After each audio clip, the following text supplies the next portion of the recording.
Hello everyone, आज मैं आपके लिए एक्सप्लेन करूंगी असुरा द मैड किंग का एपिसोड नंबर 3। तो जैसा कि लास्ट एपिसोड में हमने देखा था, शाओ जियांग को वांग की हकीकत पता चल गई और फिर इन दोनों में तगड़ी फाइट शुरू हो गई। वांग शाओ जियांग पर भारी पड़ गया था, मगर वो उसे असुरा का चौथा राजा बनने का ऑफर करता है। इसके लिए शाओ जियांग को बाकी के असुरा किंग को अपनी पावर शो करनी पड़ेगी। अब आगे तो हम देखते कि शाओ जियांग दूसरे असुरा किंग से मिलने के लिए उसकी रियासत में पहुंच गया था। वहां पर कई सारे लोग थे, तो शाओ जियांग उनसे कहता है कि यहाँ पर मुझे किसी की तलाश है, क्या आप में से कोई मेरी मदद करेगा? मगर कोई भी उस पर तवज्जो नहीं दे रहा था। इसलिए शाओ जियांग अपना सवाल बदल कर कहता है कि क्या किसी को पता है असुरा किंग को कैसे मारा जाए? दरअसल मैं असुरा किंग ज़ैन को मारना चाहता हूँ, मैं उसे चैलेंज करने यहाँ आया हूँ। ये सुनकर तो सभी लोग उसका मजाक उड़ा रहे थे और तभी एक वॉरियर सीधा शाओ जियांग पर हमला करने आ जाता है, मगर वो तुरंत ही साइड में हट चुका था। उस बंदे के दोनों हाथों पर लोहा बंधा हुआ था और वो हाइट में भी शाओ जियांग से दुगना ही समझ लो। वो कहता है, बच्चे तुम कुछ ज्यादा ही बदतमीज हो, बताओ तुम में ऐसा क्या है जो तुम राजा को चैलेंज करना चाहते हो? जिस पर शाओ जियांग कहता है कि ये तुम्हें जानने की जरूरत नहीं, तुम अपना काम से काम क्यों नहीं रखते? ये सुनकर सभी लोग हंस रहे थे और तभी हम देखते कि वहाँ पर एस्पेरा अपने फादर यानी वॉरगॉड के साथ वहाँ पर आ चुकी है। अब वो बंदा शाओ जियांग से कहता है कि लड़के तुम सही बोल रहे थे, अब तो मैं मेरे काम से ही काम रखूंगा और मेरा काम है तुम्हारे जैसे बदतमीज लड़कों को सबक सिखाना। जिसके बाद वो शाओ जियांग पर पंच मारने की कोशिश करता है, मगर शाओ जियांग पीछे हटकर वो पंच सीधा जमीन पर हिट हो जाता है। जिसके बाद शाओ जियांग भी अपनी दोनों ब्लेड्स लेकर उस पे कूद जाता है, मगर वो बंदा अपने हाथों से ही उसे रोक देता है। अब ये लोग एक दूसरे पर अटैक करना शुरू कर देते हैं। शाओ जियांग ने उसे एक ही लात में दूर फेंक दिया था और तभी एक स्वॉर्ड स्पिन करते हुए सीधा शाओ जियांग को काटने आ जाती है, मगर वो नीचे बेंड होकर खुद को बचा लेता है। इसी दरमियान उसके गालों पर कट लग गया था। दरअसल ये काम एक लड़की का था। वह हंसते हुए कह रही थी कि तुम हमारे कातिलों के राजा को मारने आए हो, लेकिन मेरी मानो तो जरा शीशे में अपनी शक्ल देख के आ जाओ। ये सुनकर तो शाओ जियांग को आ जाता है गुस्सा। अब उस लड़की के साथ भी फाइट करना शुरू कर देता है। देखा जाए तो लड़की तलवारबाजी में काफी अच्छी थी, मगर अपने हीरो के सामने वो कमजोर पड़ जाती है। इनफैक्ट उसकी ब्लेड्स भी टूट गई थी। शाओ जियांग चाहता तो उन दोनों को वहीं पर खत्म कर सकता था, मगर वो बिना खून खराबा किए वहाँ से जाने लगता है। इसलिए बंदा कहता है, लड़के तुम्हें राजा की तलाश है ना, मगर तुम्हें उनका पता कोई भी नहीं बता पाएगा, क्योंकि वो कभी एक जगह पर नहीं रुकते। जिस पर शाओ जियांग कहता है, कोई बात नहीं, मैं उसे ढूंढ निकालूंगा। इतना कहकर शाओ जियांग वहाँ की छतों पर जंप लगाते हुए चला जाता है। इधर वॉरगॉड और एस्पेरा भी उसका पीछा कर रहे थे। इनफैक्ट शाओ जियांग ने भी उन्हें देख लिया था, इसलिए खुद ही उनके सामने कूद जाता है। वो कह रहा था कि शायद तुम लोगों को मेरी ही तलाश है, बताओ तुम्हें मुझसे क्या काम है? मगर वो दोनों अलग अलग होकर वहाँ से भाग जाते हैं। शाओ जियांग को तो कुछ भी समझ नहीं आ रहा था, इसलिए तुरंत एस्पेरा का पीछा करने लगता है। वो छतों से जंप लगाते हुए सीधा उसके गले पर अपनी ब्लेड लगा देता है, लेकिन जैसे वो एस्पेरा को देखता है वो उसे तुरंत ही पहचान गया था कि अरे ये तो वही लड़की है जिसने मुझे समझाने की कोशिश की थी। जिसके बाद वो एस्पेरा से पूछता है कि तुम यहाँ पर क्यों आई हो और मेरा पीछा क्यों कर रही थी? तो एस्पेरा उल्टा ही पूछने लगती है कि अपने राजा को फॉलो करना गलत बात है क्या? ये सुनकर शाओ जियांग थोड़ा सा हैरान था। एस्पेरा कहती कि फिलहाल तुम्हारी सिचुएशन थोड़ी खराब है, इसलिए मैं तुम्हारी मदद करना चाहती हूँ, मगर शाओ जियांग उसे कोई जवाब नहीं देता। तो एस्पेरा उसे बताती है कि राजा तुम्हें फॉरबिडन क्लिफ पर मिलेगा, मगर मैंने सुना है कि वो जगह बहुत ही खतरनाक और रहस्यमयी है, इसीलिए तुम्हें थोड़ा सा संभाल कर रहना होगा। तो शाओ जियांग समझ जाता है कि लड़की उसकी बहुत फिक्र करती है। अब वो उसे थैंक यू बोलकर वहाँ से चला जाता है। एस्पेरा कह रही थी कि एक दिन सब कुछ ठीक हो जाएगा। वहीं पर शाओ जियांग फॉरबिडन क्लिफ पर पहुँच गया था, लेकिन वो जैसे ही वहाँ पर एंटर करता है उसका पाँव एक ट्रैप में फंस चुका था। अब वो जंजीर शाओ जियांग को घसीटते हुए ले जाने लगती है। वो एक टिले से टकराने ही वाला था, मगर समय रहते वो अपनी ब्लेड्स निकाल कर खुद को आजाद कर लेता है, लेकिन तभी उस पर सेकंड अटैक हो गया था। उस क्लिप पर जगह जगह जाल बिछाए थे, जिस वजह से जमीन के अंदर से नुकीले पत्थर बाहर आने लगते हैं। शाओ जियांग जैसे तैसे उनसे बचते हुए जा रहा था, मगर इसी चक्कर में वो बुरी तरह से घायल हो जाता है। मगर वो खुद से ही कहता है कि छोटी मोटी चीजों से मैं रुकने वाला नहीं हूँ। और तभी वहाँ की जमीन शेक होने लगती है। एक बहुत ही बड़ा पत्थर उसे कुचलने के लिए आगे बढ़ रहा था। तो शाओ जियांग यहाँ से वहाँ जंप लगाते हुए उससे बचने लगता है और इसी के चलते वो एक कुएं में गिर गया था। शाओ जियांग जल्दी से उस कुएं के एक रॉक को पकड़ लेता है, मगर थोड़ी देर में उसका हाथ फिसल कर सीधा कुएं में गिरने लगता है। उसने देख लिया था कि कुएं के अंदर नुकीले थ्रोन्स हैं और यहीं पर ये सीन कट हो जाता है। जिसके बाद हमें सीधे टाउन का सीन दिखाया जाता है, जहाँ पर लोग शाओ जियांग के बारे में ही बात कर रहे थे। वो कहते कि उस सन की लड़का फॉरबिडन क्लिफ पर गया है। एक बंदा कह रहा था ना वो वहाँ नहीं जा सकता। जिस पर उसका दोस्त कहता है कि अरे मैंने तो अपनी आंखों से उसे वहाँ जाते हुए देखा है, पता नहीं वो लड़का कहाँ से आया। मगर भाई एक बात तो माननी पड़ेगी कि उस बंदे में बहुत दम है। तभी एक तीसरा आदमी कहता है कि हाल ही में क्राइम सिटी में एक एडल्ट फेस्टिवल हुआ था, वहाँ पर एक लड़का दिन रात फाइट कर रहा था। इनफैक्ट वहाँ पर तो असुरा के पहले राजा वांग भी पहुँच गए, मगर वो भी उस लड़के को कंट्रोल नहीं कर पाए। मुझे तो लगता है कि ये लड़का वही है। जिस पर उसका साथी कहता है भाई उस लड़के ने क्राइम सिटी में जो भी कारनामा किया हो इससे कोई फर्क नहीं पड़ता, तुम ये बात लिख के ले लो, वो फॉरबिडन क्लिफ से जिंदा वापस नहीं आएगा। मगर तभी वॉरगॉड वहाँ पर आ जाती है। वो कह रहे थे कि वो लड़का जिंदा वापस भी आएगा और तुम्हारे राजा से भी मिलेगा। अब वो बंदे वॉरगॉड से कह रहे थे कि जनाब आप हमारी हुआंगडो सिटी से नहीं हो। तो वॉरगॉड कहते ही सही पहचाना, मैं यहाँ से नहीं बल्कि क्राइम सिटी से आया हूँ। ये सुनकर ही वो लोग उन पर भड़क गए थे। तो वॉरगॉड उन्हें समझाते कि भाई लोग मैं यहाँ पर मसले खड़े करने नहीं आया। तो वो लोग उससे पूछने लगते फिर आपके यहाँ आने का क्या मकसद है। जिस पर वॉरगॉड कहते कि मैं तो उस लड़के पर शर्त लगाने आया हूँ, चलो देखते कि वो जिंदा बचेगा या मारा जाएगा। ये सुनकर तो वो लोग कह रहे थे कि अरे वो लड़का मामूली है, भला उस पे क्या ही शर्त लगाएंगे। जिस पर वॉरगॉड हंसते हुए कह रहे थे कि वो नया पैदा हुआ शेर है, वो हमारा नया असुरा किंग बनेगा। ये वही बंदा है जो हमें दोबारा से हेवन में ले जाएगा। वही दूसरी तरफ हम शाओ जियांग को देखते हैं जो अपनी ब्लेड्स की मदद से उस कुएं में गिरने से बच गया था। वो कहता है मैं यहाँ बिल्कुल भी मरने वाला नहीं हूँ। जिसके बाद उस कुएं से बाहर आ जाता है। वो सीधे वीनस के पास पहुँच गया था। वीनस एक पत्थर में आधी फंसी हुई थी। वो कहती शाओ जियांग मैं तुम्हारा ही इंतजार कर रही थी। तो शाओ जियांग कहता है कि आप कौन हो। इसलिए वीनस उसे अपना नाम बताकर कहती कि मैं राजा की वाइफ हूँ, असुरा के नए राजा, आपसे मिलकर मुझे बहुत खुशी हुई। जिस पर शाओ जियांग कह रहा था कि शायद मेरे बारे में तुम्हें पहले ही किसी ने बताया होगा। तो कहती ना ये बात तो बस मेरी भविष्यवाणी थी। तो शाओ जियांग शॉक होकर उससे पूछ रहा था कि क्या आप भविष्य देख पाती हो। जिस पर वीनस कहती कि भविष्य तो अनप्रेडिक्टेबल होता है, खुद देवता भी भविष्य देख नहीं सकते, मैंने तो बस तुम्हारी झलक देखी थी।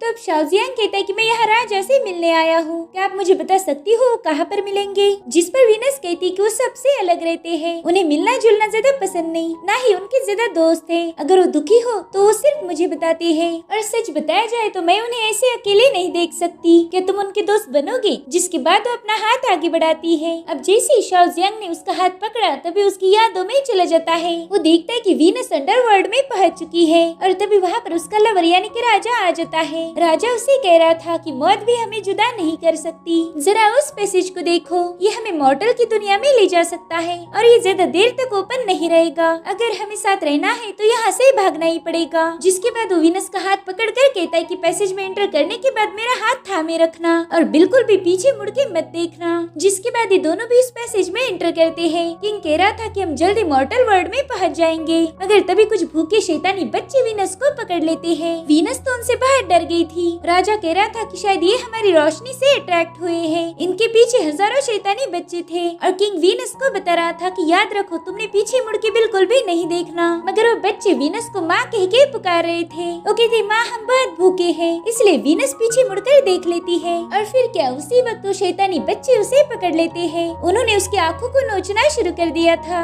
अब वीनस और किंग जैसे तैसे इस दुनिया में पहुंच जाते हैं, मगर वीनस ने अपनी आंखें खो दी थी। अब शाओ जियांग उसकी यादें देखकर बहुत ज्यादा शॉक हो गया था। वो कहता है कि आप तो पहले ही मर चुकी थी, मगर किंग जैंग आपको जबरदस्ती अंडरवर्ल्ड से वापस ले आया। जिस पर वो कहती हाँ वही मुझे लेके आए, वो मुझसे बेइंतहा मोहब्बत करते हैं, अगर वो मुझे जरा देर भी ना देखे तो उन्हें बर्दाश्त नहीं होता और मैं भी उनके बिना नहीं रह सकती। लेकिन शाओ जियांग उससे कह रहा था कि आप वापस से जिंदा नहीं होना चाहती थी। जिस पर वो कहती हाँ लेकिन जैन किसी को मेरे करीब नहीं देख सकता, अगर मैंने कभी किसी और का जिक्र भी किया तो भी जैन को जेलसी फील होती है। शाओ जियांग तुमने भी थोड़ा सा केयरफुल रहना चाहिए। और तभी किंग जैन आकर शाओ जियांग को दबोच लेते हैं। वो कह रही थी शायद तुम वही हो जिसके चर्चे पूरे वेस्ट वर्ल्ड में हो रहे हैं, अच्छा हुआ तुम खुद ही मेरे पास आ गए। अब वो शाओ जियांग को खत्म करने ही वाला था, मगर तभी शाओ जियांग वहाँ से गायब होकर सीधा जैन पर हमला कर देता है, मगर जैन ने उसके हमले को रोक दिया था। जिसके बाद वो शाओ जियांग को क्लिप से नीचे पुश कर देता है। अब वो भी नीचे आकर शाओ जियांग के साथ जबरदस्त फाइट करने लगता है। इन दोनों में बहुत ही खतरनाक किस्म की फाइट चल रही थी और इसी दरमियान जैन अपनी ब्लेड शाओ जियांग के अंदर घुसा देता है। शाओ जियांग इसमें बुरी तरह से घायल हो गया था। जैन कहता है तुम्हारे साथ फाइट करते वक्त ब्लेड्स की जरूरत ही नहीं। जिसके बाद वो शाओ जियांग की तगड़ी धुलाई करना शुरू कर देता है। अब उसे अच्छा खासा पीट करो कह रहा था कि यही फर्क है तुम्हारी और मेरी ताकत में। जिसके बाद जैन वहाँ से जा ही रहा था कि तभी शाओ जियांग उठ जाता है। जैन उसे कह रहा था कि तुम चाहे कितनी भी कोशिश करो तुम्हारा हर बार यही अंजाम होगा।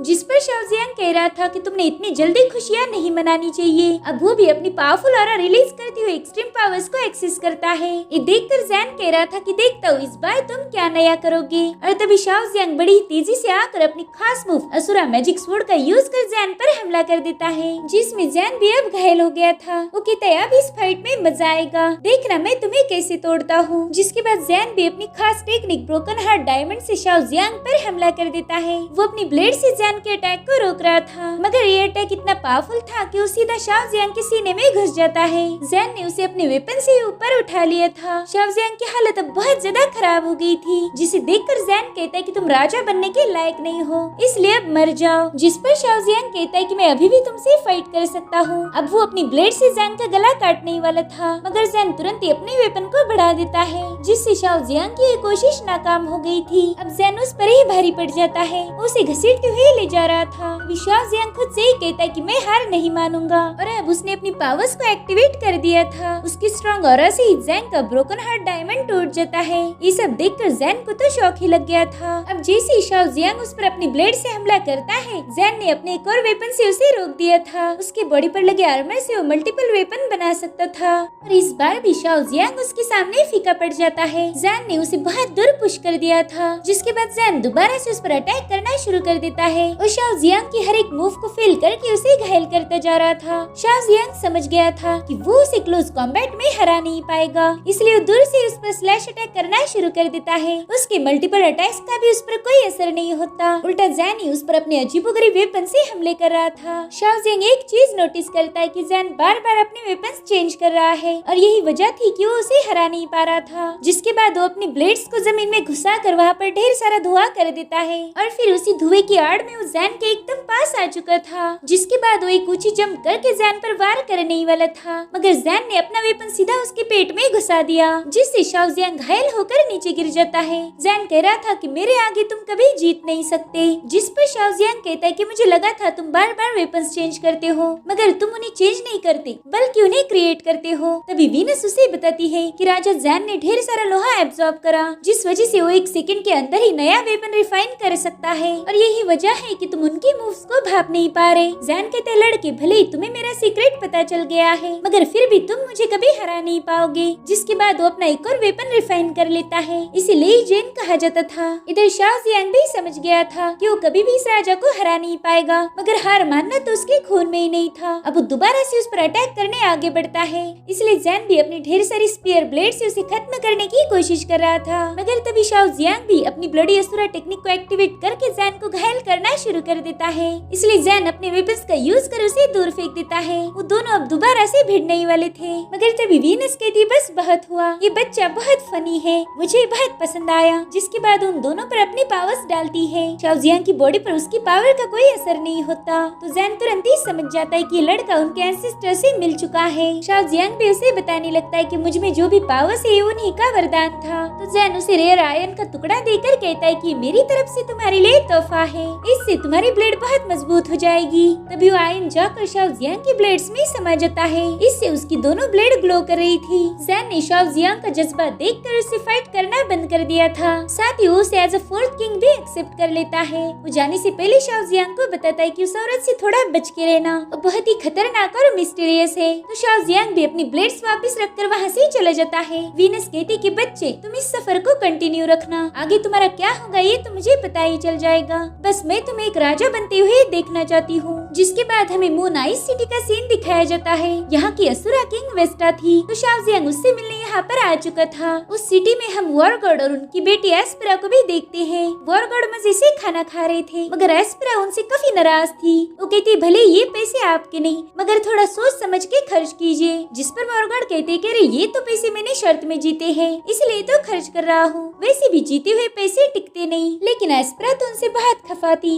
वॉरगॉड कहते मुझे पता है तुम शाओजियांग की वजह से परेशान हो, मगर फिक्र नहीं करो, वो यहाँ पर जरूर आएगा। तो एस्पेरा कहती भला मैं उसके लिए क्यों परेशान परेशान हो रही, मेरा और उसका कोई वास्ता नहीं है। अभी सुनकर तो वॉरगॉड की हंसी छूट गई थी और तभी ये लोग देखते कि शाओजियांग टाउन में पहुंच चुका है। उसे देखते एस्पेरा उसके पीछे भागने लगती है, मगर तब तक वो उससे बहुत दूर जा चुका था। एस्पेरा उसके पीछे जाना चाहती थी, मगर वॉरगॉड कहते कि शाओजियांग काफी अजीब तरीके से बर्ताव कर रहा है, इस वक्त उसके पास जाना खतरनाक हो सकता है। इधर शाओजियांग रानी वेस्टा के महल के पास आ चुका था और तभी उसे एस्पेरा का प्रेजेंस महसूस होता है, मगर रानी से मिलना ज्यादा जरूरी था। जिसके बाद वो पैलेस के बाहर पहुंच जाता है। वहाँ पर कई सारी गॉड्स की बॉडीज थी जो बर्फ में बदल चुकी है। उन्हें देखकर तो शाओजियांग थोड़ा सा डर गया था। अब वेस्टा भी उसे देख लेती है और कहती कि जल्दी से मेरे पास आ जाओ। जिसके बाद शाओजियांग को वेस्टा के सामने पेश किया जाता है। वो इस वक्त डाइनिंग टेबल पर ड्रिंक कर रही थी। वो अपने सर्वेंट को वहाँ से बाहर भेजकर शाओजियांग से कहती कि मैं बहुत खतरनाक हूँ, मगर तुम डरो नहीं, मैं तुम्हारे साथ अच्छे से पेश आऊंगी। अब शाओजियांग उससे बात करने ही वाला था कि तभी वेस्टा कहती कि खाना खाते वक्त बात नहीं करनी चाहिए, इससे खाने का स्वाद खराब हो जाता है। जिसके बाद वो शाओजियांग से उनके एंसेस्टर लियाओजी और जिंगी के बारे में पूछती है कि वो लोग कैसे हैं।